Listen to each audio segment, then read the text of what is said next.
Ladies and gentlemen, the President of the United States.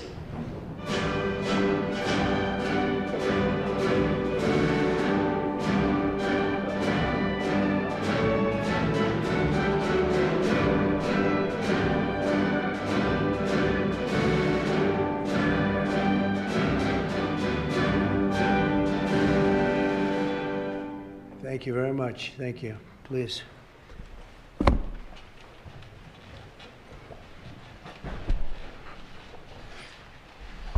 Oh, it's a great honor to have all my friends here. It's like Old Home Week. What a job you're doing. And thank you very much for that. We want to begin by thanking the people that have done such a great job at the White House. They have been doing really incredible work during a shutdown. I don't even know if they're supposed to be working, but they wouldn't miss a day. So I just want to thank everybody for that very much.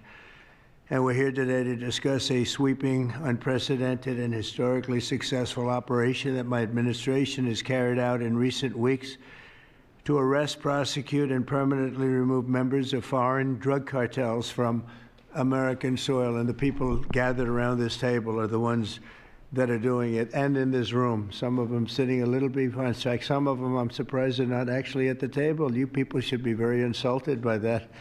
But you've done a great job back there. On my first day in office earlier this year, I signed an executive order to officially designate the drug cartels and savage transnational gangs as foreign terrorist organizations. It was my honor to do so. And on that same day, I also signed an order directing the creation of the Homeland Security Task Force to bring together all federal, state, and local partners to achieve the national policy goal of eliminating the cartel presence in America once and for all.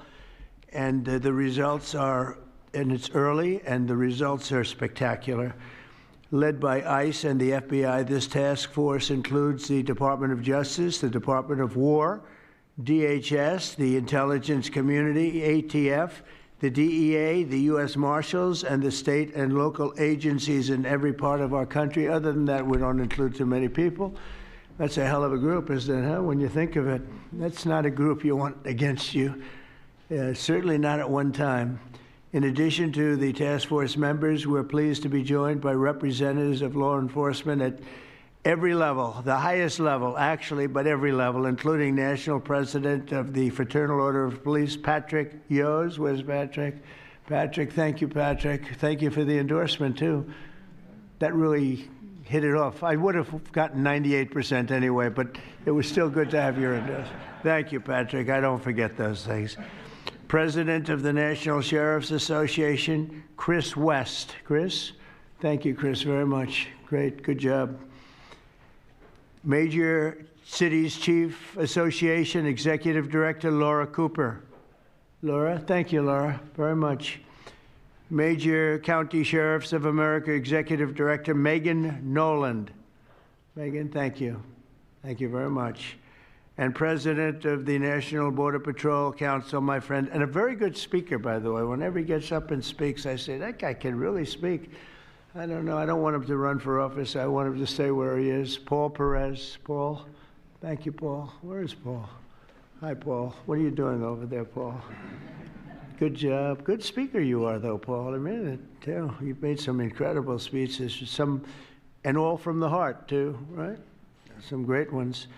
Today, you'll hear details from my national security and homeland security teams about the extraordinary historic achievements of this new Homeland Security Task Force since it became fully operational last month in all 50 states. The job they're doing. What we inherited from this past administration is like disgraceful. In a matter of weeks, the task force has made the largest number of arrests of cartel leaders, operatives, and gang members in American history, more than 3,000 and counting. That includes members of the ultra-violent New Generation Cartel, the Sinaloa Cartel, the LNFM Cartel, MS-13 Cartel, and you know MS-13, the gang, and Tren de Aragua, another beauty. That's a group of real garbage we have to deal with, that we shouldn't have to deal with. These are, in addition to the massive numbers of dangerous criminals my administration arrested nationwide since January 20th, numbering over 120,000. It's a record, and 120,000 criminal arrests. Thank you very much. Unfortunately, for 4 long years before I took office, the last administration allowed the cartels and their operatives to frankly take over our country, to freely infiltrate America and all the communities nationwide. Along with transnational gangs, these groups have unleashed more bloodshed and killing on American soil than all other terrorist groups combined. These are the worst of the worst. It should now be clear to the entire world that the cartels are the ISIS of the Western Hemisphere, in addition to their monstrous violence, such as cutting off heads, burning their enemies alive, and burning innocent people alive, too, by the way. The cartels control large swaths of territory. They maintain vast arsenals of weapons and soldiers, and they use extortion, murder, kidnapping to exercise political and economic control. Thank you very much, Joe Biden, for allowing that to happen. Biden surrendered he just surrendered our country to the cartels. Don't worry, it gets better. We're taking it back. It's really fast at levels that nobody's ever seen before. But what we had to put up with, what we inherited, was just a disgrace. And while Biden was president, if he was president, I think the Autopen was president, not Biden, nearly 100% of those who infiltrated our southern border did so because they were personally approved. They admitted they were just what happened, assisted by the most dangerous and violent criminal organizations anywhere on the planet. The worst people on the planet they allowed into our beautiful country. Under the Trump administration, we're finally treating the cartels as the core national security threat that they really are. The cartels are waging war on America, and just as I promised in the campaign, we're waging war on them like they've never seen before. All you have to do is turn on your television and you'll see what's happening to them. Past administrations have tried to mitigate this threat, and our objective is to eliminate it. We're not mitigating, we're eliminating. We're getting them out. The bad ones we're putting in prison. We hate to do that because that means we're stuck with them for 50 years or more. In recent weeks, our Homeland Security Task Force has seized more than 70 tons of deadly narcotics, along with more than 1,000 illegal guns. And that's just recently. This is already the most successful anti-cartel and anti-gang operation in American history, and it's just getting started. We have incredible people. A lot of them are in this room with us today, and it's an honor to have them. But we're going to not stop until the threat has been fully and completely eradicated. I want to thank task force members with us today, including a person who's doing a fantastic job, Attorney General Pam Bondi. Thank you, Pam. Thank you. Secretary of War Pete Hegseth. Sounds so much better than Secretary of Defense. I don't know. Do you guys agree with that? I don't know. It sounds, we won the First World War, the Second World War. I would say everything before and everything in between. And then we got woke and we said, well, let's call it defense. I think we like it this way better. It's funny. That's something I thought it would be maybe controversial. And it's only controversial that we changed the name in the first place. It's not controversial at all. It's been unbelievably well accepted, Pete. Hasn't it, right? It's been pretty amazing. I thought it would be controversial. People want to have our country back. People want to do exactly what we're doing right now. We're getting a lot of credit for it, and we should. I want to thank, though, Pete. You're doing a great job. Pete Hegseth. Secretary of Homeland Security, Kristi Noem. Kristi, thank you very much. Director of National Intelligence, Tulsi Gabbard. Tulsi, good job. And the heads of all of the law enforcement agencies all throughout the room. You're really amazing, the job you've done. To provide additional details on our mission, I would like also to ask General Bondi to say a few words, followed by Secretary Noem, Secretary Hegseth, Director Gabbard, Homeland Security Advisor Stephen Miller. Stephen, you're such a superstar, Stephen. They called Stephen the other day a very bad name, and I said, you should sue them, Stephen. I think he will. I hope he does. FBI Director Kash Patel and Deputy Attorney General Todd Blanche. And I just want to say it's an honor, the job we're doing, and these people are doing absolutely incredible. I'll just add a couple of things. In Memphis, as you know, where the numbers are down in half already, and it's only been about 2 weeks. You're doing a fantastic job there. Thank you. Incredible. Nobody thought it was possible. It was really it was a very sick city. It was horrible what happened there. People would go from, if you're on the board of FedEx, they would ride you 1 block to the hotel. They said you couldn't walk it because it was too dangerous. And they're already feeling better about it. But the best example right now is Washington, D.C. We went from one of the most unsafe places in the planet, I hate to say, but in this country, to a totally safe city. It's nothing's crime-free, I guess, but this is about as close to crime-free as you're going to get. And you guys have done an incredible job with that. Every one of you have worked so hard on this one, and it's our nation's capital. And people would go to the nation. They'd go from, I always say, Iowa, Indiana. They'd go from Florida. They'd come up. They want to see the monument. I want to see the Lincoln Memorial. I want to see one of the monuments, any one of them, and they'd go home in a coffin. But not anymore. It's not happening anymore. We haven't had that happen in a long time. It was averaging more than one a week, one person a week. Who would think that's possible? And it hasn't happened anymore. And we have a safe city. We have a city where the restaurants are booming. People are going out. Nobody's being mugged, hit over the head with a baseball bat. None of the stuff is gone. We took out 1,700 criminals, many of them career criminals, many of them given to us by Joe Biden and his ridiculous open borders policy. They came in from jails from all over the world, not just South America, from all over the world. Jails, they came in from mental institutions and insane asylums all over the world, drug dealers, and we got them the hell out of here. They're either that, or if they're so bad, as I said before, we put them in jail because we can't take a chance that they come back. But I want to just say that Washington, D.C. is such an example of what could be done. And now the same thing's happening in Memphis. We're just halfway through the process, and already the numbers are far superior, far better than what we would have thought at this time. And Chicago, I just saw the number. Last week, it was last weekend, 4 were murdered, 11 were shot. And then I have this guy Pritzker's very weak governor. Let me be nice. I'm going to be very nice. He's extremely weak. He's pathetic. I have Pritzker get up and say how great they're doing in Chicago. They're doing very poorly. So 4 were murdered, 4, 11 were shot. I would say, and that was not a bad week for him. Okay, that was not a bad week. He's had somewhere 18 or 19 were murdered. And you know what his excuse was? Yeah, but that was a long weekend. Okay, can you believe it? He said that was a long weekend. He's bad. And the mayor is worse. I mean, that mayor is worse. Low IQ, very low IQ.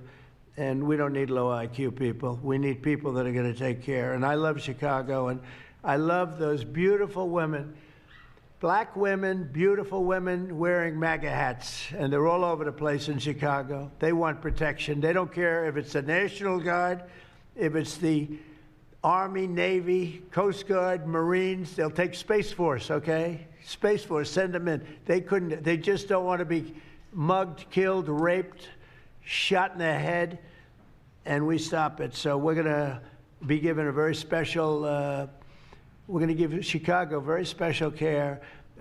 As you probably know, maybe you heard, we were going to do a big surge in San Francisco, but I got a great call from some incredible people, some friends of mine, very successful people. Mark, everybody knows him, and Jensen, everybody knows Jensen, NVIDIA, and others called me from San Francisco, and they said, we're working really, really hard with the mayor, and we're making progress. Would it be possible for you to hold off the surge? And I had 4 or 5 calls, and I think they're making progress of their own. That would be the greatest. I mean, if they could do that, that'd be great. And they have great competence in those people. I mean, incredible competence, some of the smartest business leaders. And they're working very well with the police department. They're doing a good job. So we are holding off that surge, everybody, and we're going to let them see if they can do it. I said, I think we can do it much faster. I know we can do it faster. I think we can do it better than anybody. We can take criminals out that they're not going to know about, and probably they don't have the legal authority maybe to do what we can. But I'm okay with it, and we're going to let San Francisco, has the potential to be, it was a great, great city, has the potential very quickly to be a great city again. And these are the companies that are there that are all working, and those are the people that asked me, could you do away with the surge, and let's see how it works. And we'll do that. If we need to, we'll do it. But it's possible that we won't need to, and we will be focusing on other places like Chicago, and we'll have Chicago taken care of very quickly. But just remember, 11 people shot, 4 people murdered, okay?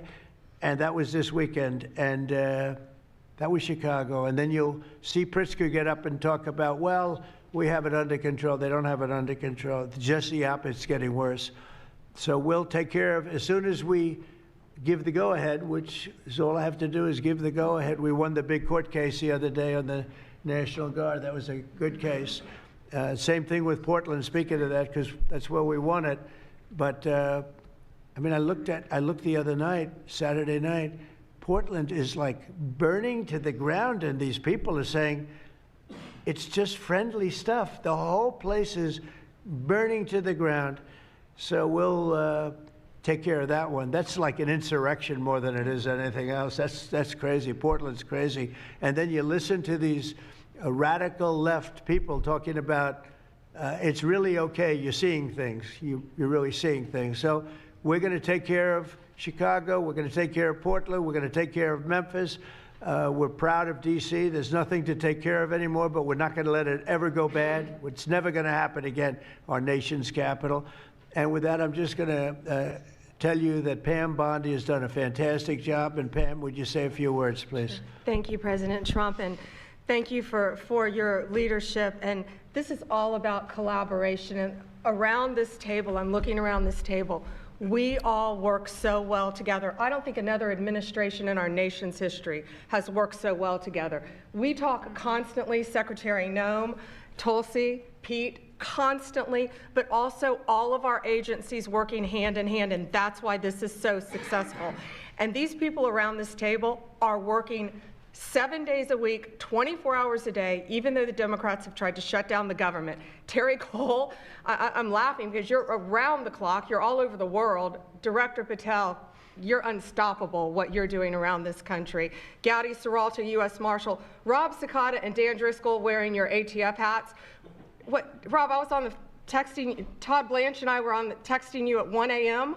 on cases. I mean, that's how committed all of these people are to just keeping all of our citizens safe.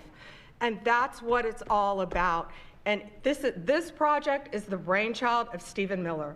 And you are doing so much to keep our citizens safe, our kids safe, and get these drugs off our streets. Like the mayor of San Francisco and I are going to be meeting on fentanyl in a few weeks and working hand in hand on that. Secretary Noem spoke to him. But the results of this last month have been historic. As the president said, in the last month, think about this, 3,200, more than 3,200 violent gangs and drug dealers have been taken off the streets. Off the streets. Now, Director Patel and all of these agencies have also been working so hard on getting the leadership. But we are getting all the gang members off the streets and the drug dealers, Sinaloa, CJNG, MS-13, and more, TDA. 91 tons of drugs have been seized as a result of this task force. We tried to put this in perspective for you. This would be filling 4 18-wheelers, all the drugs just in the last month that have been taken off the streets. 58,000 kilos of cocaine. Think about a big backyard swimming pool. That would fill 1.5 swimming pools. Just the powder cocaine that has been removed, saving lives this last month, thanks to all of these people around the table. 2,300 kilos of fentanyl powder and 2.1 million fentanyl pills off the streets. And as the president said, more than 1,000 illegal guns. The Biden administration was, for way too long, all of these great law enforcement officers surrounding the table were not able to do their jobs. What they've said is now they've been uncuffed. They can do their jobs now. We've been watching transnational gangs grow in our country, become organized, set up infrastructure in all of our states, but no longer under President Trump. We are destroying the infrastructure, and we're no longer on defense. All of these great men and women are on offense, so they better get ready. We're dismantling the cartels, and we are taking the leaders into custody and all of the gangs. We are going to supercharge this work. This is not a pilot program. This is permanent. We are here to stay. And Secretary Hegseth, we couldn't do this without you and the Department of War. Thank you all so much for everything you're doing around this table, working tirelessly.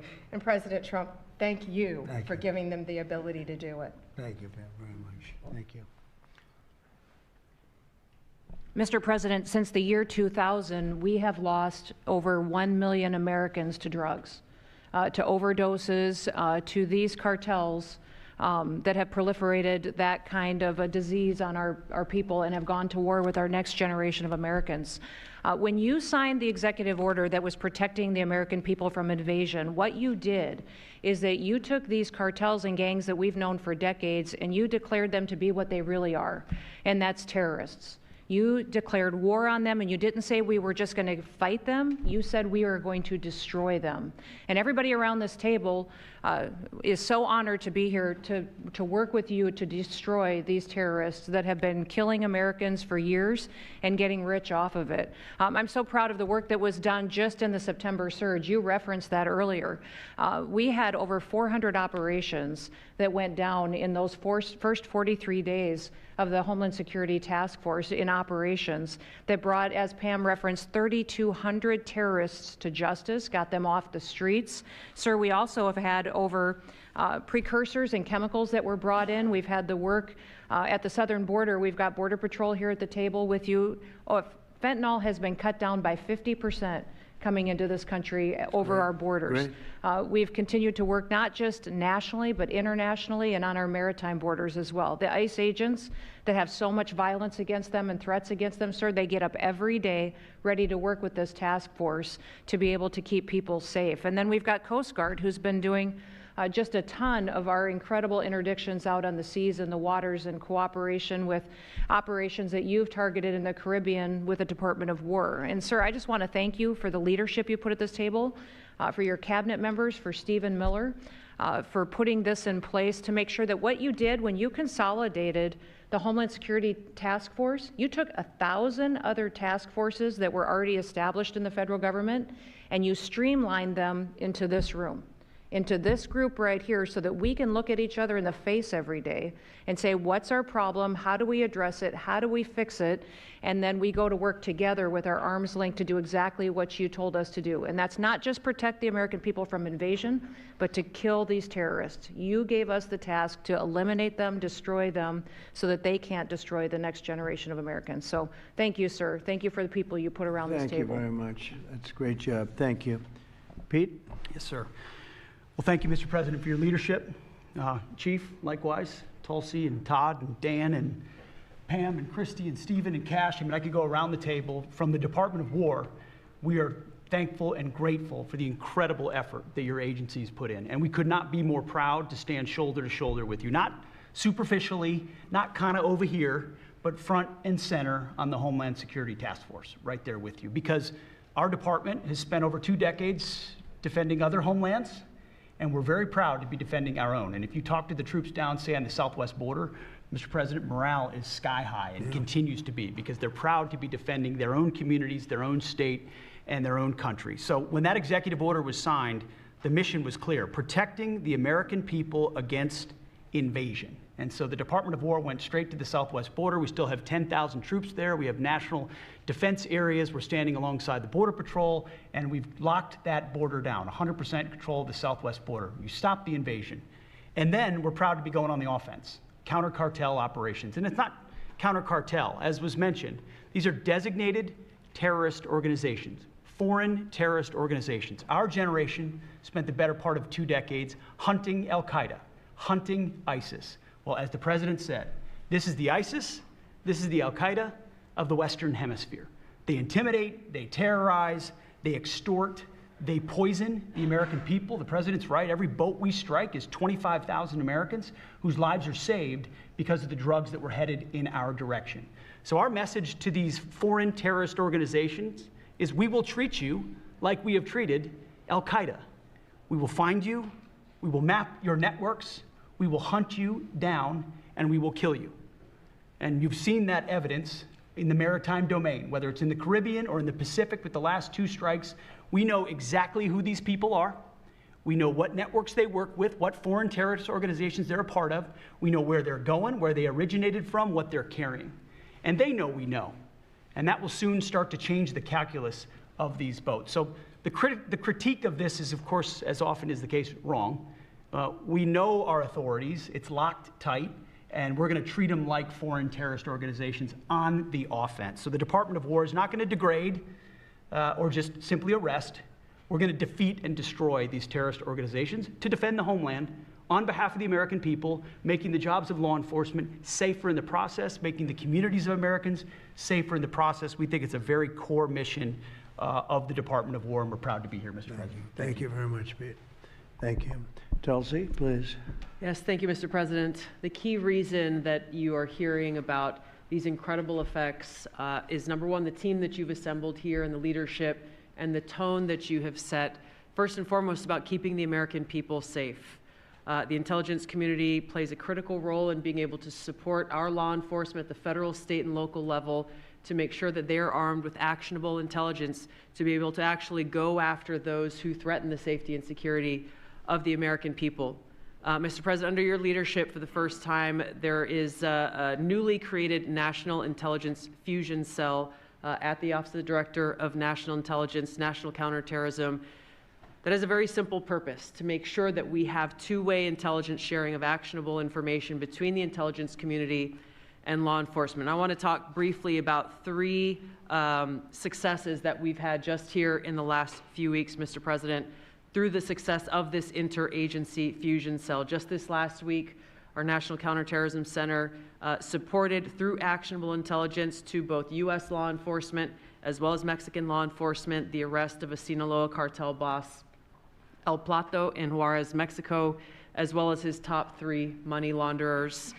In a separate and recent successful interagency operation, NCTC worked closely with the U.S. Marshals Service that led to the arrest of another dangerous Sinaloa cartel member responsible for tracking a huge amounts of cocaine and hundreds of thousands of dollars in this single incident with drug proceeds through his network. And I'll say the last example I'll share is probably the most insidious, was providing intelligence to the Mexican law enforcement that led to the arrest of a CJNG cartel-affiliated baby trafficker called La Diabla. Her whole money-making operation was centered around luring pregnant women, performing illegal C-sections, harvesting organs, and selling newborn babies. Mr. President, it's your leadership that has made all of this possible. I can tell you, in the midst of this government shutdown, our folks, like everyone around this table, are working 24/7 without pay and eager to get after this because they believe in your leadership and the mission that you have presented to them. Thank you, Mr. President. I'll hand this off to Homeland Security Advisor Stephen Miller, the leader of this task force. Let me just say, Mr. President, that this country was going to die without you. This country was going to actually die without you. That's what we were facing in 2024. We've been invaded for 4 years. Our communities were sinking. Our public safety had gone to zero. Cartels were running entire communities. Sex trafficking, child trafficking, labor trafficking was out of control. Overdoses were out of control.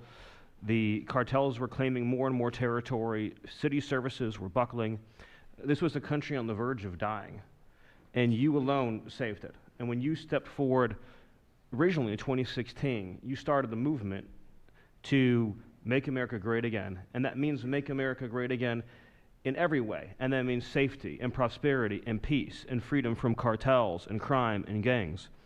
And your vision and your leadership in declaring war on the drug cartels is the single most successful public safety initiative in American history. And I need the media to understand what President Trump has done. People have been talking about drug cartels for longer than I've been alive. And everyone has just taken for granted that they can't be touched or stopped. They're too big, they're too powerful, they're too evil, they're too murderous. They can operate with impunity. And in just 9 months, President Trump is the only American leader, not just in our lifetimes, but ever, to actually take the fight to the drug cartels, to actually seek their eradication. And it is happening. And so while the Democrats are shutting the government down and fighting for free health care for illegal aliens, look at what President Trump has assembled here. He's assembled a team under his vision, direction, and leadership that is saving hundreds of thousands of lives. Hundreds of thousands of lives. And only President Trump could have done this. And I will say one last thing, which is that his courage has been an inspiration to everyone else in this room. There are people in this room, I'm looking at, for example, at Todd Lyons, who have been relentlessly doxxed and harassed and threatened. But when they see President Trump's courage, what he's been through for 10 years to save America, when they came after his family, his businesses, his safety, his freedom, everyone at this table knows we can give whatever it takes to get the mission done. So President Trump, thank you for your leadership, your boldness, your courage, and your vision. We're honored to serve underneath you. Well, I want to thank you, Stephen. And I have to say that, I've been making the rounds. I'm leaving tomorrow for some very big meetings, including with the president of China, where I think we're going to come out very well, and everyone's going to be very happy. But everybody said the same thing. A year ago, we had a dead country. We were a dead country. We really were, in a lot of ways, not just this. We were dead as doornails on this, but we were a country that was in serious trouble and beyond that. And we have the hottest country anywhere in the world right now. The whole world is talking about it. We have the hottest country anywhere in the world. We're going to clear up this crime in our cities. We can do it quickly, too. They showed how quickly we could do it in D.C. It was a real bad place. It was a real mess. Dirty, filthy, disgusting, graffiti all over the place, tents on every ounce of parks that we had. Just disgusting. And I rode around last weekend. I rode around the city. I felt very safe in that car, but, I would have done it without it. I wouldn't need that car so much anymore, I will tell you. But the place was clean. We've started that also, not only law and order, but the cleanliness is important. I think cleanliness is almost a part of law and order. If you see dirty, disgusting streets and potholes all over the place and railings falling down and graffiti all over the beautiful statuary marble columns, those gorgeous columns where they had graffiti, it's all gone. And I think it's a part of it. I really do. I think it's a big part of it. But we have a city that we can be proud of. We're going to be that way with every city we have. That's why with San Francisco, I wish them luck, but we could do it so much faster. I told the mayor, I love what you're doing. I respect it, and I respect the people that are doing it. They're the biggest people in the country. They're the biggest people in the world. A lot of the high tech. Some people like them, some people don't, but they're smart, and they want to do it. And I said, I am so honored to let you do it. And if it doesn't work out, we'll do it for you very quickly. But I just want to thank the people around this table are amazing. Cash, please go ahead. Mr. President, I'll just keep it short, but I think what the media should realize is the amount of courage it takes to do this. And you led that mission. You led it during your campaign, and you brought it to the American people. I think the media should focus on some of these numbers the Attorney General just riled off. Those aren't numbers, those are lives. Lives saved by the millions. Enough enough fentanyl to kill over 200 million Americans, gone, evaporated off our streets permanently. Your vision to safeguard American freedoms and our children and our future is the most courageous thing I've ever seen a president of the United States ever do. And your ability to marshal it out in 8 months, these statistics would have taken other administrations decades. And the partnership that you see around the table, I just want to, sum it up with the following. When I call these folks around the table, when I call our state and local law enforcement partners who have been absolutely critical to this mission, when Stephen Miller called me and said, we're going to create the Homeland Security Task Force and the FBI and DHS are going to co-lead it, I said, absolutely. The country's been yearning for this and needing it. And the one thing I see different than any other administration is when I call these people, they pick up. I don't get a voicemail. When I make an ask, they answer, and the same is true. And so the FBI is playing a pivotal role in your administration in helping lead out this mission, and Stephen's vision has finally come to life. And instead of attacking the people at this table, maybe the media should go out there and talk to the lives that have been saved forever. and the communities that have been safeguarded, because it takes courage to do that. It takes courage to implement that plan, and it takes a president and President Trump to put a leadership team like this together. We are actual friends, and I know the media doesn't want to call us that, but we do that. We do hang out. We do work together. It's a 24/7, 365 mission that doesn't turn off, Mr. President. And as Stephen said, we're inspired by your leadership, and this country's thankful for these 8 months, and I can't wait to see what the next 4 years looks like. Thank you very much. Thanks, Cascio. Great job. Todd, please. Thank you, Mr. President. The number that I think matters, over 3,266 terrorists have been taken off the streets in 2 months. And for each of those arrests, there's anywhere from between 4 to 20 law enforcement agents, federal, state, and local, executing those arrests. And that means every one of them are putting their lives on the line to make these arrests, to make our communities safer. And so what I will say to them is thank you, but also what I will say to them is that to the extent that there are politicians, as recently as today, suggesting they are doing something wrong. We have governors, district attorneys, mayors, and even congresswomen suggesting that our federal law enforcement and the state and local law enforcement that are helping them are doing something wrong. That is disgusting and something that we will not tolerate.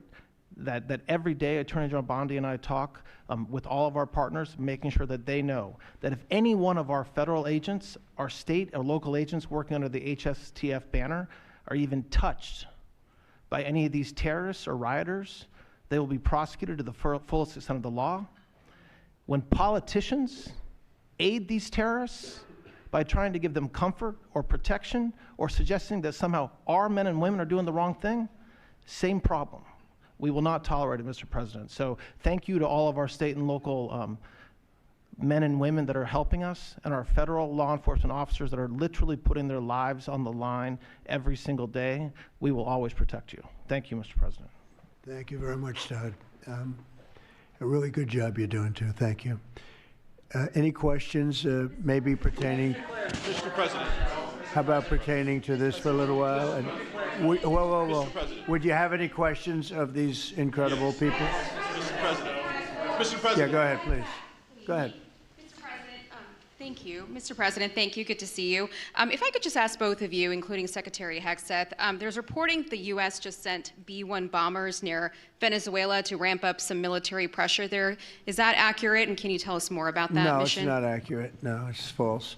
But we're not happy with Venezuela for a lot of reasons, drugs being one of them, but also they've been sending their prisoners into our country for years under the Biden administration. Not anymore. We have a closed border.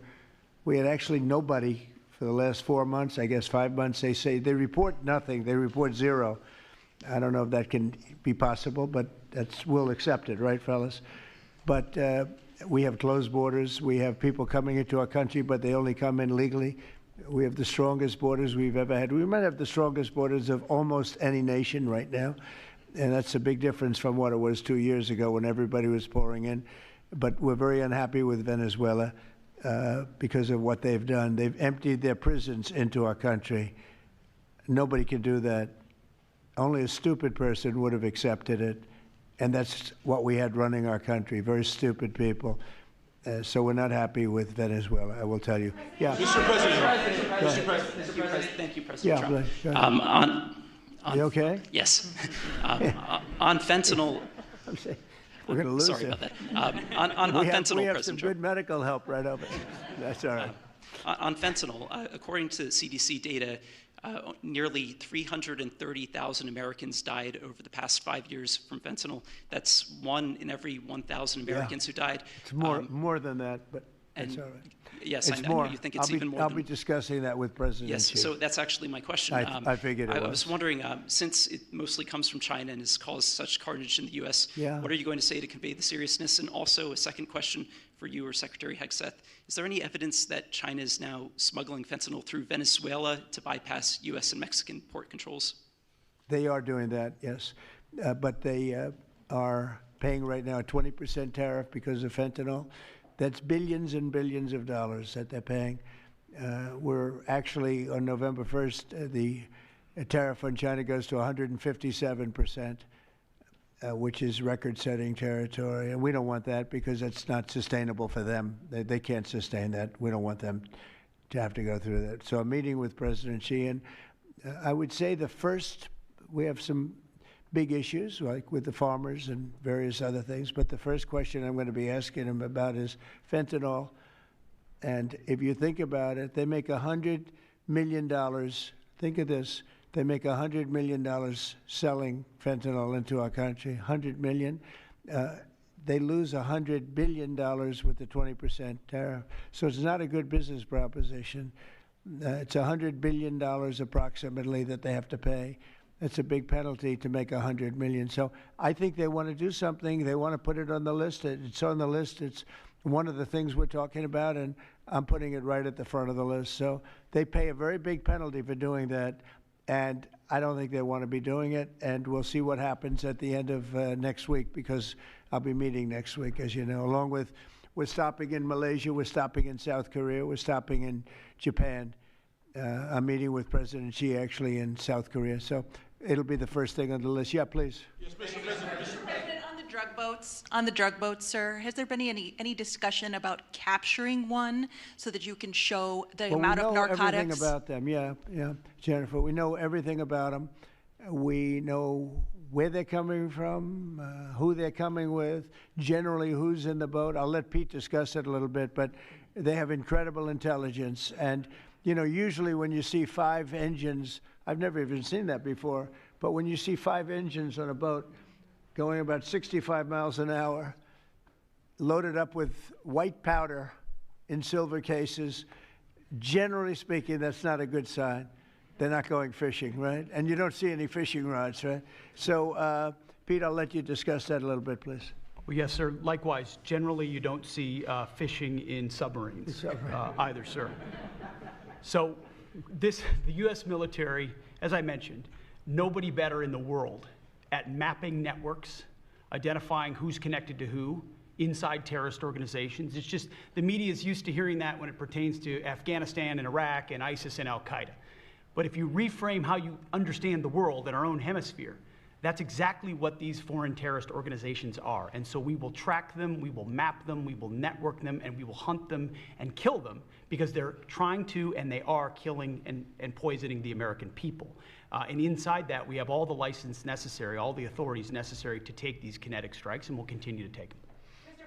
And we've been, you know, just to add, because I think it's important, we've been capturing them for years. You know, it's not like, gee, let's capture one. We've been doing that for years, for 25 years we've been doing it. Not at a level like we're doing it now, I mean, just with the hits we're hitting, but we have much more intensity than any administration's ever had. But we've been capturing these boats for years, and they get back into the system and they do it again and again and again, and they don't fear that. They have no fear. The thing I can tell you right now, it's very hard to find any floating vessel right now on the Pacific or in the Gulf, and I would like to call it by its official name, the Gulf of America. Another little triumph of the Trump administration. I said for years, I said, why do we call it the Gulf of Mexico? It's 93%, the shoreline is 93%. All right, so I never understood that. So I made that change. I never realized how easy that was going to be, other than, I guess, AP fought us in court, and the judge said, but that's the name. And actually, they were sort of semi-prohibited from even covering us after that. It was pretty amazing. But we have the Gulf of America, and there are very few boats, very, very few boats, not even fishing boats, to be honest. I don't want to do that to the fishing industry, but it's been so effective. And our sea drugs, as they call them, they use the term sea drugs, the drugs coming in by sea, are like 5% of what they were a year ago, less than 5%. So now they're coming in by land, and even the land is concerned, because I told them that's going to be next. You know, the land is going to be next, and we may go to the Senate, we may go to the, you know, Congress and tell them about it, but I can't imagine they'd have any problem with it. I think, in fact, while we're here, I think it's a good idea, Pete. You go to Congress, you tell them about it. What are they going to do? Say, gee, we don't want to stop drugs pouring in. They're killing 300,000 people a year. I think that's the real number, 300,000 people a year. So between that and my discussion with President Xi, I think we're we have never made progress like we've made. The sea drugs are almost dead, and they can't come in that fast from the land. And the land drugs are much more dangerous for them. It's going to be much more dangerous. You'll be seeing that soon. So that's the way it is. Yeah. Go ahead, please. Yeah, go ahead, please. With the glasses. Go ahead. Thank you, Mr. President. Good. I wanted to ask, what's your reaction to Representative Dan Goldman calling on NYPD to arrest ICE agents who he says are acting illegally? He says they are illegally assaulting people and illegally detaining people at immigration courts in New York. Well, you know, I know Dan, and Dan's a loser. You understand. He's a guy that doesn't have what it takes. He's been trying so hard, and they're exhausted. I mean, it's so ridiculous, right? A suggestion like that. So, you know, they're just trying so hard, and it's not working. They've even now started imitating me, of all people. They want to imitate me. And they start using foul language, but they use too much of it. You know, you can't use the F word 7 times in one sentence. It doesn't work. It might work once every 7 news conferences, but you can't do it. You can't do it 7 times in one sentence. So I don't know. They're really they're in big trouble. That party. Go ahead. Mr. President. Some alleged smugglers have survived some of these recent strikes and been sent back to their home country. If they're terrorists, why not just arrest and detain them? Go ahead. 2 points on that. First, when I served in Iraq in 2005 and 2006, we used to, in sort of a gallows humor way, talk about the Iraqi catch and release program, the reality that we would catch a lot of people, hand them over, and then they would be recycled back through, and we'd have to recapture them or attack them again. And that's why changing the dynamic and actually taking kinetic strikes on these boats ought change the psychology of these foreign terrorist organizations. To those 2 that survived the shot on the semi-submersible, think again, compared to Iraq and Afghanistan, the vast majority of people that we captured on the battlefield, we handed over to the home country. Did we always like how it shaped out? Sometimes we did, sometimes we did not. But 99% would go to the Afghan authorities or the Iraqi authorities. So in this case, those 2, they were treated by American medics and handed immediately over to their countries where they came from, hopefully to face prosecution, which is a very standard way of handling something like this. And you'll do that with future survivors, anyone else who survives? We've got protocol of how we'll handle it. Not that guy. He's so hopeless. Go ahead. Go ahead. Yesterday, there was a vote at the Knesset on annexing the West Bank. Do you see it as a challenge to your peace efforts? Could you say that louder, please?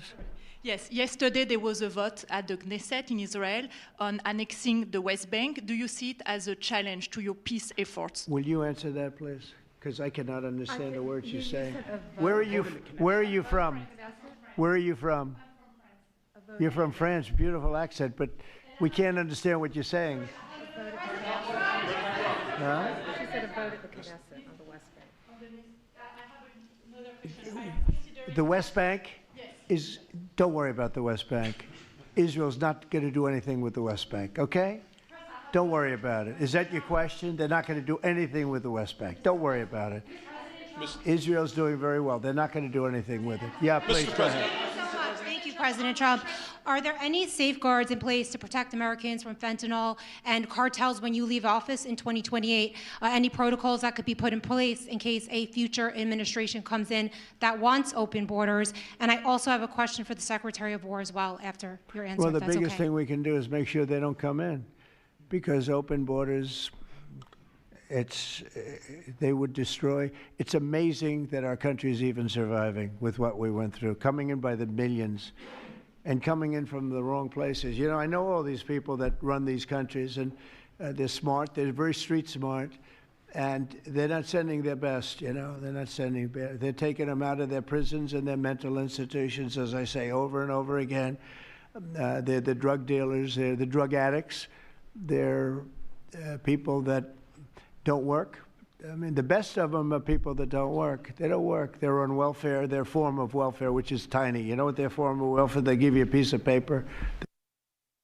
But they want people that work. They don't let those people come out because they want those people. You know, they cherish those people. Those are the people that make their country run. They give us all of the people that don't work and are murderers. 11,843 murderers came in. 11,800. Many of them committed, more than 50% committed more than one murder. Now, why do we want them? Why would Biden and that group of thugs that he had working for him, why would they accept these people? Why would he accept? Nobody understands it. You know, they say maybe they wanted the vote, but I did great with the Hispanic vote, but these are people from all over the world.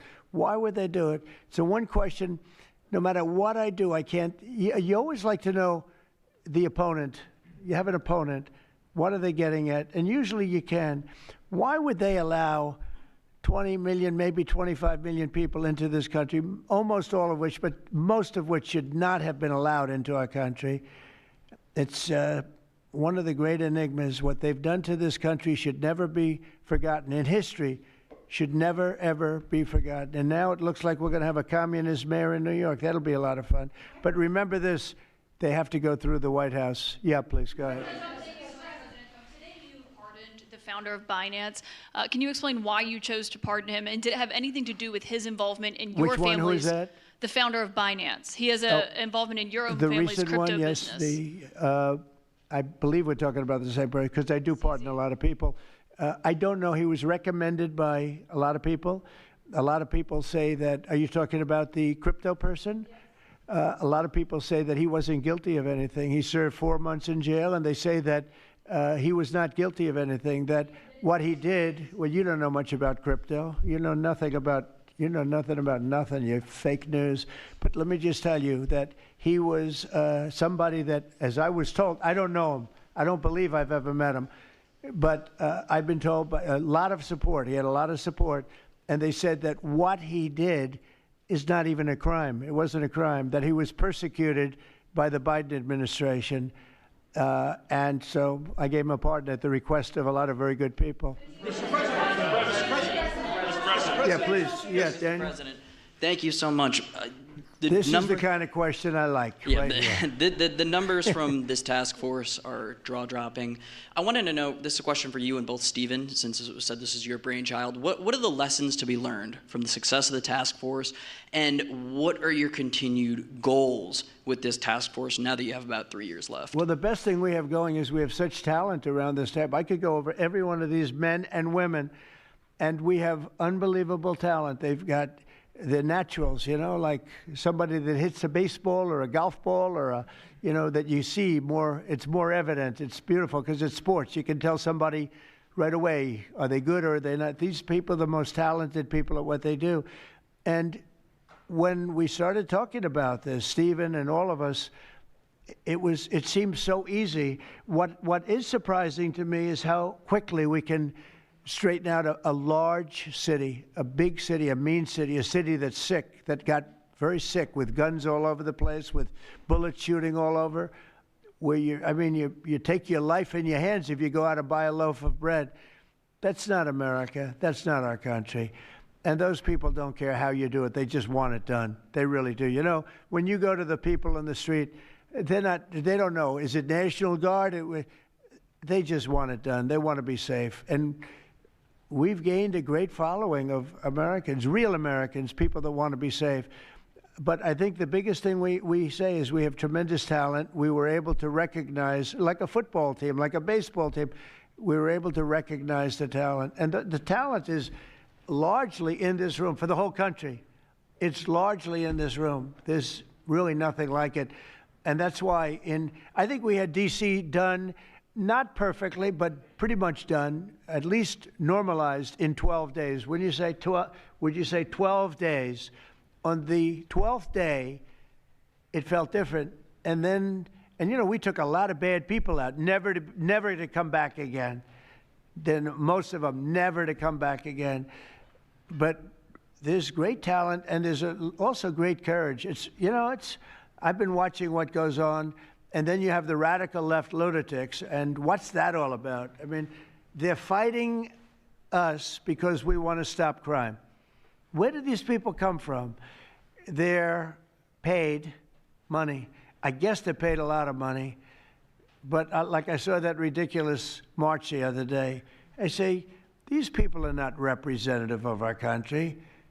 And not all of them, of course, but many of them are total lowlifes. These are lowlifes. These are people that are paid agitators.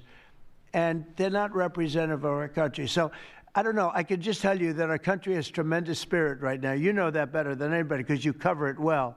But we have a lot of people that are very happy right now with the direction. They did a poll the other day. The direction of our country is better than it's been in 37 years.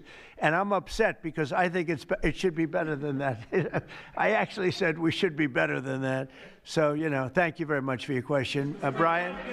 Brian? Mr. President, yes. Thank you, Mr. President. You guys have done an amazing job in Memphis. Some of those numbers are staggering, and we've gotten message on social media wanting to thank you for that. But I think, can you talk about the number of missing children you guys have discovered in Memphis? That's amazing. Well, it's hundreds of thousands were lost through Biden and the Biden administration, and we are getting a lot of them back, but they're either dead, they're slaves, they're captured in some form. But think of it, hundreds of thousands we're talking about, not even believable. And they came in through the border, they were sold, they were bargained for, and this was all Biden, meaning Biden and Obama, the same, you know, the same mentality, frankly. I think it's the same mentality. Let me tell you, Barack Hussein Obama was a lousy president. A lot of bad things happened. Remember when they used to talk about Trump with the jail cells? Well, he built the jail cells for the children. He built those jail cells. Remember that came out? But, sir, they were built in 2014. You remember when that came out? After me going through that stuff for about 2 weeks, and then they found out it was Barack Obama that built those jail cells.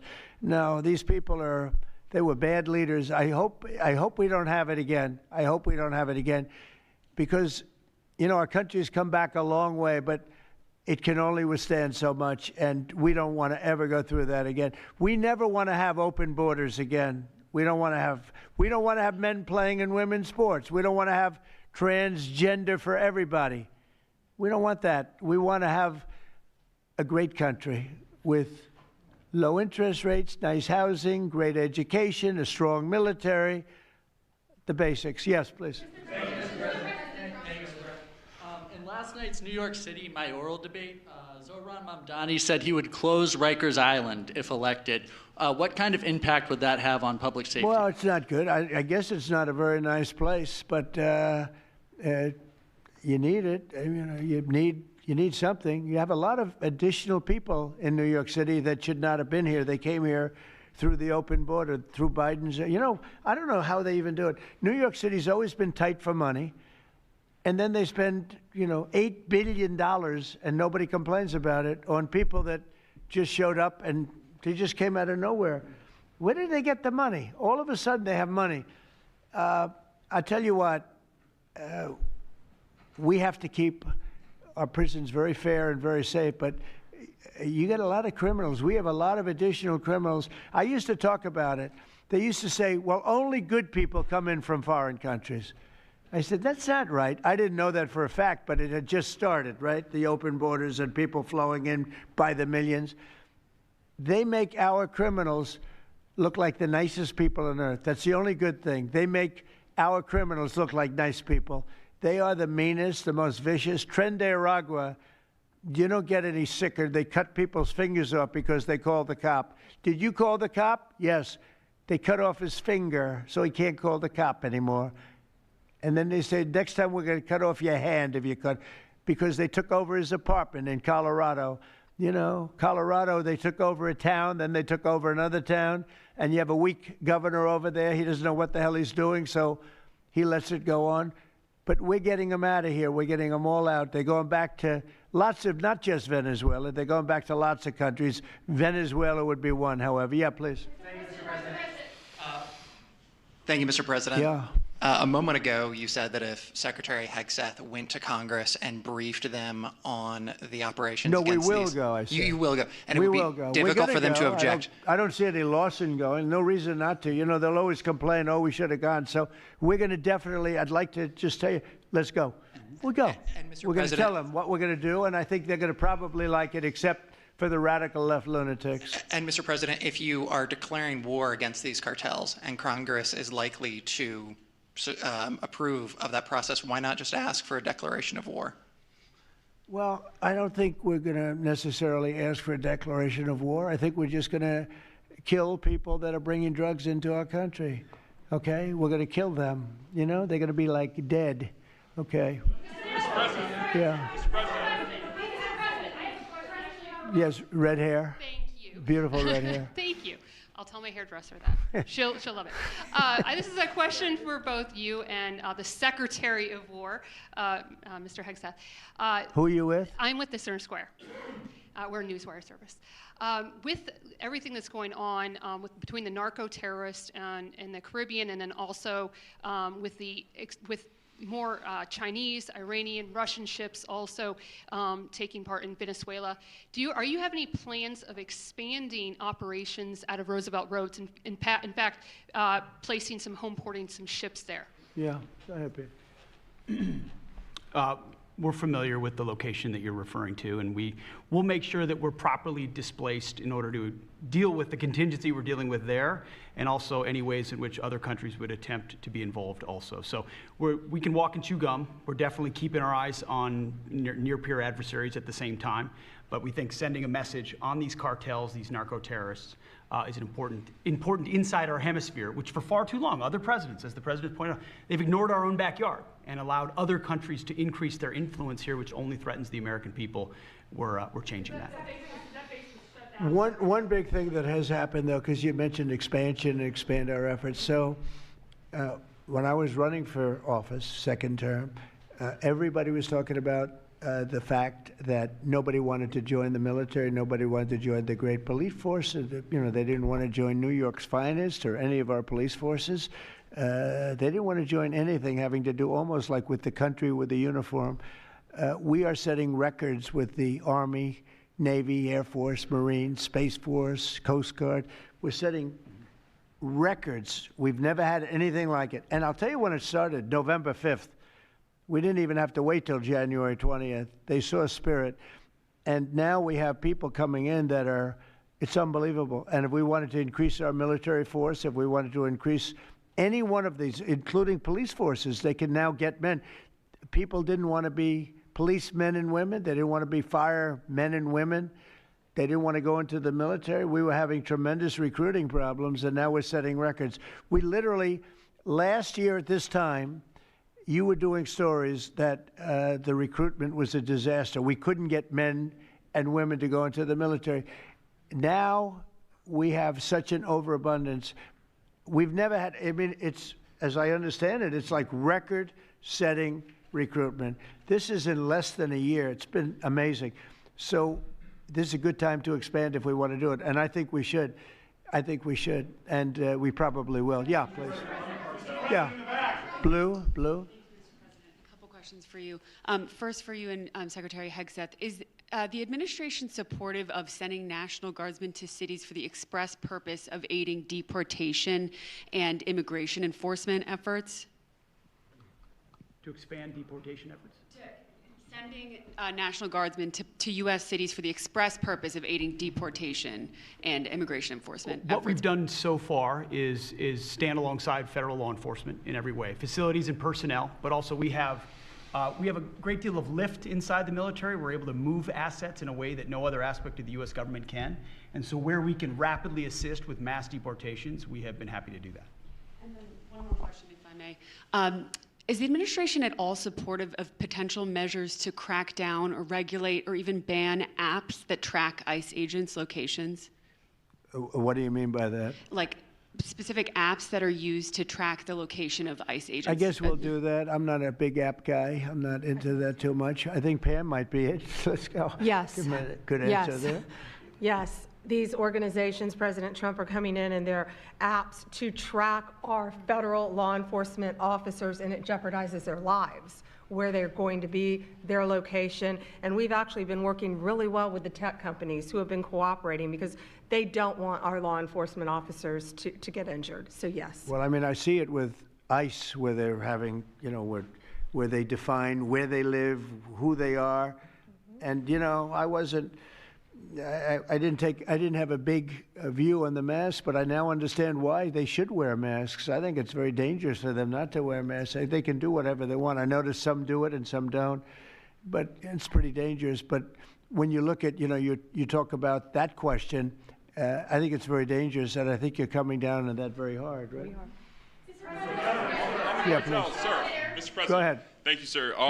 When you were running for re-election in 2024, you released a video statement where you made this exact promise to show no mercy on the cartels and employ every military asset necessary to combat them. In that same video, you also said that you plan to expose all the bribes and corruptions with politicians and the cartels. We're doing that. Has your we're task trying to force do been that. looking into that in American politicians? Yeah, where the money's coming from. Because you see it. Like even that garbage deal they had this weekend, which was embarrassing to them, and the crowds were much more, the crowds were not big. Those crowds were not big at all. But when you look at signs, and they're all made beautifully, the yellow signs, I saw the yellows, the blues, but they're all made professionally in a printing shop, looks like on Madison Avenue someplace. Some guy is paying for all that stuff. And we don't mind protest. Protest is a good thing. I protest. I'm always protesting, right? But when you see some of these people are going crazy. They're going crazy because they're getting paid. Because there's no reason for them to be going crazy. But you watch some of them, and they're professional agitators, and we are finding out who's paying them. Yeah, we have a lot of information about who they are. You're going to be very surprised when you find out. And I have a question for Secretary Hegseth. Sir, a memo circulating on social media details the establishment of a National Guard response force that's going to be trained in crowd control and civil unrest and deployed in all 50 states by April of 2026. Can you verify the authenticity of that memo, and do you have any more information on the operations?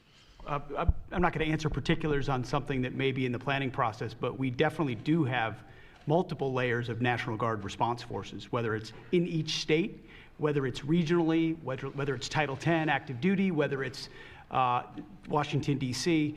We've got a lot of different ways that constitutionally and legally we can employ Title 10 and Title 32 forces, and we will do so when necessary.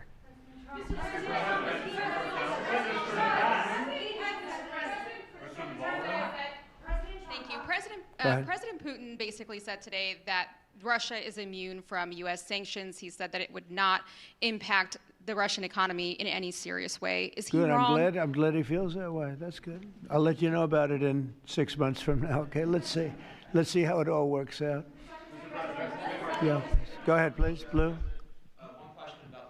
One about the shutdown. I'm Taylor Poplars with Spectrum News. The same day you established this task force back on January 20th was the same day you pardoned the January 6th defendants. Yeah, very proud of that. Yeah. Just last weekend, one of them was charged with allegedly threatening to kill House Minority Leader Hakeem Jeffries. And a big theme of this task force has been allowing law enforcement to do their job and holding accountable people who go after law enforcement. Do you worry that your actions back on day one undermine what this task force is trying to accomplish? No, you have thousands of people that we're dealing with, and if one goes haywire, look at what this guy in Virginia said, where he wanted to kill his opponent. He's going to kill his opponent. He's going to kill his opponent's children and I think wife, and he continues to run. And the Democrats continue. He's running for Attorney General in Virginia. Look what he said. So now, do you think all Democrats should be prohibited from living anymore? I mean, think of what he said. He's going to kill his opponent, and he's going to kill the children of his opponent, and I think the wife. I said, this guy's sick. That is a sick guy. And how do you vote for somebody like that? But I don't view that every Democrat would say that, because not every Democrat would say that. So you can't, you could have one person, but I don't know of the incident. I can say we're very proud of what we did. We had the courage to do something that should have been done. The problem, sometimes the Republicans are too nice. They're a very nice party. The Democrats play a much dirtier fight. It's amazing. You go after dirty cops like Comey, and you go after, these are dirty cops. Letitia James is a dirty cop. You go after these people, and they say how horrible you are, and yet I got indicted 5 times and impeached twice. Nobody says anything about that. They say, they actually said the other day, he's trying to indict somebody. I got indicted 4 or 5 times, Todd, maybe more than that. Yeah, I think you could say 87 times if you really think about it, right? With the charges, a bunch of phony guys, but nobody says anything about that. But they mentioned it the other way. No, the Democrats play a very dirty game. It's all they're good at. They're good at a couple of things: cheating on elections and playing very dirty. And they have one good trait: they stick together. They stick together. They stick together through the worst policies that anybody's ever seen. It's unbelievable how they stick together. And I respect them for sticking together, but it's a dead party because their policies are no good. Okay. Brian, we'll do a few more and we'll go home. Wonderful. Everybody's going to go home. I'm going back to the Oval Office, however. Speaking of Democrats, there's a report that there's a grand jury on Adam Schiff for apparent mortgage fraud. If he is indicted, should he step down as a U.S. Senator? Well, I'm not going to comment on that. I will just say Adam Schiff is one of the lowest forms of scum I've ever dealt with in politics. He's a horrible human being, very dishonest person. I have no idea what's going on. You tell me that he's going to be indicted. I don't know. You could ask Pam. I don't know if she could say it. Probably you are allowed to say it, but I wouldn't know about that. I can only tell you he's a very bad. I think he's actually a sick person. Do you want to talk about that? We're not going to comment on any grand jury that's open. We can't legally. I don't know. By the way, I hope it's true, but I don't know anything about it. Yeah, please. Oh, millions of dollars, yeah. Well, I also give, I give a lot of money to the White House. The White House is, as you know, I give my salary, and I usually like to steer it to the White House because this house was a little bit abandoned. First of all, for 4 years, you had a guy walking around that didn't know where the hell he was. And this house was not taken care of the way it was supposed to be. I take very good care of property. I was very good at that. And you'll notice the floors downstairs. I paid for them. Marble, the most beautiful marble you've ever seen. The white floors down in the palm room, which they look like they came out of, I don't want to lose because they're big supporters of mine, Home Depot, so I'm not going to say bad, but they did come out of a box from Home Depot about 30 years ago. They were all broken, but now they have the most beautiful floors, the most beautiful lights and chandeliers. I think most of you, Brian, you've seen that, right? Yes. How beautiful is that? And I take care of it. So I spend millions of dollars on this building, taking care of it. It was not properly maintained. And now it's starting to gleam like it should. It should really gleam. And you should go down and visit the Presidential Walk of Fame. Have you seen it? It's quite good. I'm sure that a lot of people coming to the White House, it's hot. It's very hot. But it's really a tribute to the presidents, past presidents of our country. Yeah, please. Mr. President. Yeah, behind you, please. Yeah, go ahead. Thank you.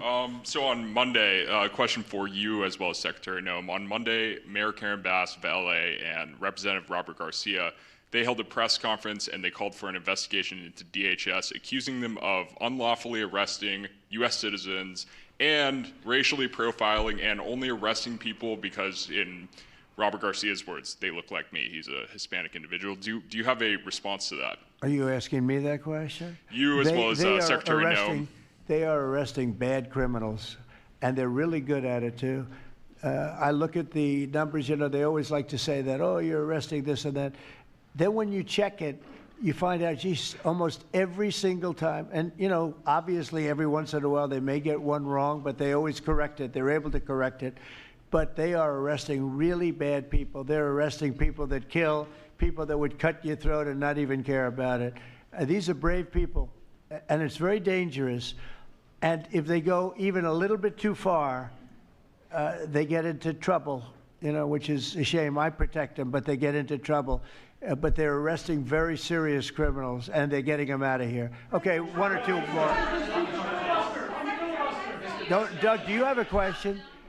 I'd love to have Doug have a question, our great photographer, because he's such a great guy. And he might be the most talented person over there. I don't know. Go ahead. Let's hear your question. This guy's a real beauty. On the cartel strategy, hearing you talk about it as a war, hearing Secretary Hegseth talk about defeating and destroying and the comparisons to ISIS and Al-Qaeda, those efforts took American troops being engaged in foreign countries. Do you think that's ultimately where this is headed with the cartels, having American troops in countries like Venezuela? No, the cartels are very bad. They have a lot of bad people coming in. They were interviewed recently, and they were asking people what their problem was, and one guy said, yes, I'm up for murder. Didn't know what he was saying, obviously. You know, I'm sure his lawyer was not thrilled with his statement, but no, they're rough people coming into those cartels. Those cartels are rough. You look at what happens, the trip up is horrible, especially for women. They're being killed, they're being raped at levels that nobody thought even possible. In my opening speech, I mentioned that, but in a very light way. I mentioned the word rape. Then I found out that you take a look at what happens in those cartels. It's horrible what's going on.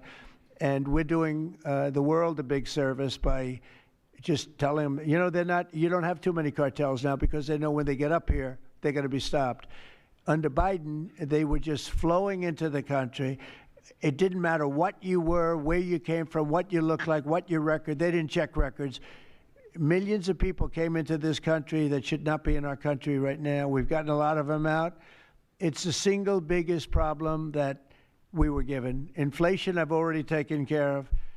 Economically, the country is the strongest it's ever been. Thank God for tariffs. If we didn't have tariffs, we'd be a third world nation. But thank God for tariffs. We're the richest nation in the world now because of tariffs. And we're able to economically protect ourselves, and we're able to really protect ourselves from a national security, situation. But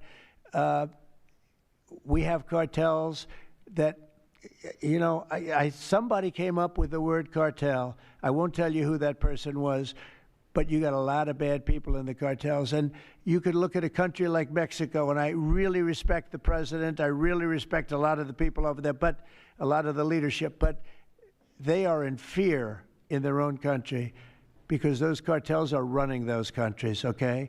And that includes Colombia.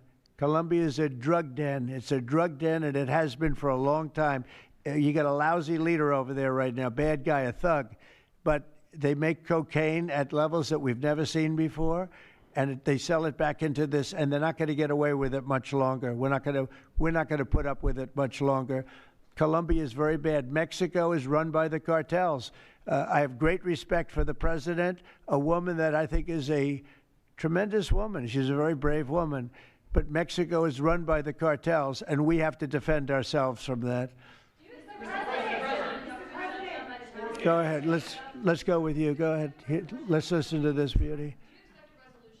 Shutdown by the time you return from your trip to Asia? Do I expect to have it resolved by the time I return? I don't know.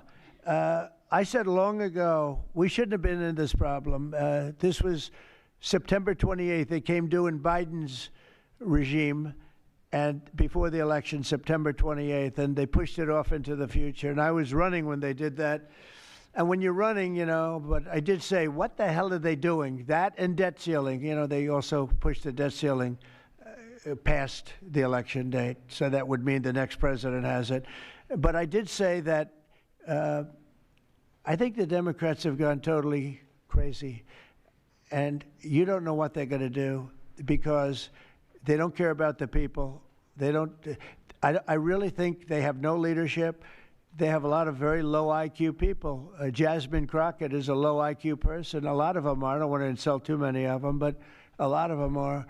They have no rudder. I don't think they know what they're doing right now. They've never done this before. They always agreed to go and, called an extension. Let's do an extension and talk. Even today, look at what happened today. They don't want to pay the people that have worked. And, this was supposed to be this was a test.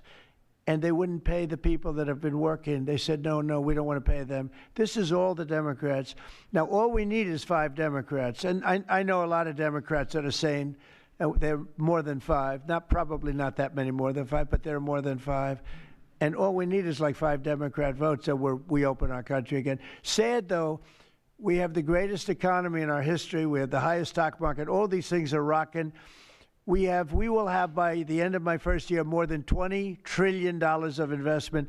The all-time record is $3 trillion. I think it's China.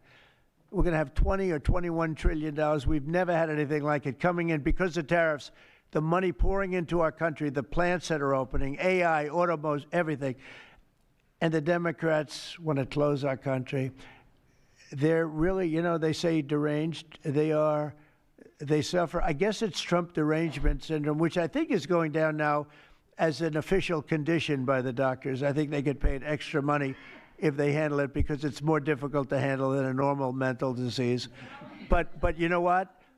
They really should approve an extension, get the country back to work, get the people paid. And, you know, it's very simple. You just don't know what's going on. There's something wrong with them. Yeah, it's sad, actually. Have you raised the full $300 million needed to fund your? Have you raised the full $300 million needed to fund your ballroom? And how much specifically are you donating to this construction raised, project? I think $350 million. All donor money and money that we put up. We've raised. It's going to be. It's going to cost right in the neighborhood of $300 million. It's been expanded and made absolutely. It'll be the most beautiful ballroom anywhere in the world, I think. And how much specifically are you donating to it personally? How much am I donating? I won't be able to tell you until I finish, but I'll donate whatever's needed. I'll tell you that. Do I have a name for the? I won't get into that now.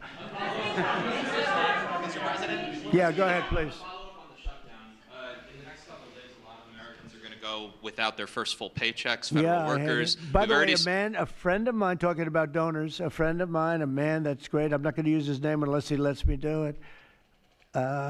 Susie can tell you about this, but he called us the other day and he said, I'd like to contribute any shortfall you have because of the Democrat shutdown. I'd like to personally contribute any shortfall you have with the military because I love the military and I love the country. And any shortfall, if there's a shortfall, I'll contribute it. And today he sent us a check for $130 million. I would love to tell you he doesn't really want the recognition, if you want to know the truth, but he gave us a check for $130 million, which was sort of a shortfall, yeah.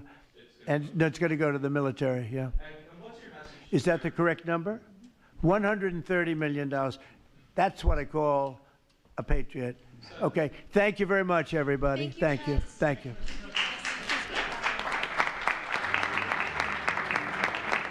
Another day in Paris.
Here goes President Trump. He's actually speaking right now. Let's go ahead and listen and see what he has to say.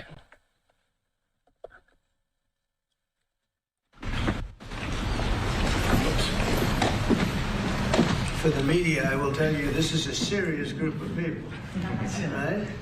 That's great. Thank you very much.